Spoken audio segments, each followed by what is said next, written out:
Tu viens de faire tes ongles puis t'as la phobie de mettre tes mains dans la terre. Je te montre une plante qui est faite pour toi, une plante pas de terre. Aujourd'hui, je te présente les Tillandsia, qu'on appelle aussi les filles de l'air. Ce sont des plantes qui poussent accrochées sur les arbres. Donc, c'est pas des plantes qui poussent dans la terre. C'est un petit peu spécial, comme tu peux voir. Donc, ils ont vraiment aucune terre. À la base, en dessous, tu vas voir qu'ils peuvent avoir des petites racines, mais c'est pas des racines qui boivent l'eau, c'est des racines qui servent à l'accrocher simplement. Fait que ce qui est cool avec ça, c'est que tu peux les installer n'importe où chez toi. Certains vont faire des cadres végétales, certains vont les installer dans des coquillages comme ça, c'est super joli. D'autres vont les coller directement sur le mur, ça se peut aussi. Donc, c'est vraiment une plante qui est le fun pour ceux qui ne veulent pas avoir de la terre ou de gestion de rempotage à la maison. Ça, c'est la plante pour toi. Au niveau de l'entretien des Tillandsia, on va quand même parler d'une pièce qui est lumineuse, sans soleil direct pour elle. Par la suite, pour les arrosages, c'est là que ça devient intéressant. On va faire un arrosage par semaine. Et là, ça va être vraiment un bassinage. Donc, on va immerger la totalité de la plante dans un bac rempli d'eau, si tu veux.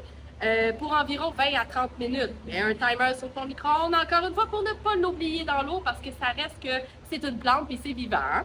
Quand tu vas la ressortir de l'eau, ça va être important de l'installer la tête en bas comme ça sur une serviette ou quelque chose comme ça pour la laisser s'égoutter pour éviter que l'eau stagne dans le fond de ta Tillandsia. Un fait qui est très intéressant avec les Tillandsia, c'est qu'ils peuvent te faire des floraisons. Puis les floraisons sont toujours très spectaculaires. On a toujours des couleurs très flyées dans les Tillandsia. On est dans la famille des bromélias. Hein? Fait que bromélia égale coloration. Et chaque Tillandsia va faire une floraison une fois dans sa vie. Après la floraison, elle va faire des bébés, donc elle va se reproduire. Fait que c'est là le bout de le fun. On va attendre que les bébés aient au moins la moitié du plan mère. Un petit peu en bas, ça peut faire aussi. Je sais qu'on a hâte des fois de les décrocher. Et par la suite, on peut les diviser donc pour en avoir plusieurs. Fait que ça, c'est la magie du monde des Tillandsia. Donc, si tu veux avoir des Tillandsia de compétition, tu peux leur ramener un engrais une fois par mois.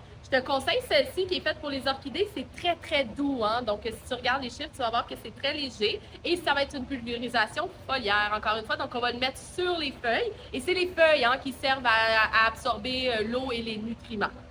Maintenant, je suis curieuse de savoir si vous avez déjà fait des bricolages avec les Tillandsia, si vous avez fait des créations fantastiques. Je sais qu'il y a des clients qui ont plein de talent là-dedans. Donc, ça va être le temps d'envoyer ça dans les commentaires en bas. On veut les voir. Si tu as des questions, gêne-toi pas pour faire ça en bas. Puis on répond à tout ça là, prochainement.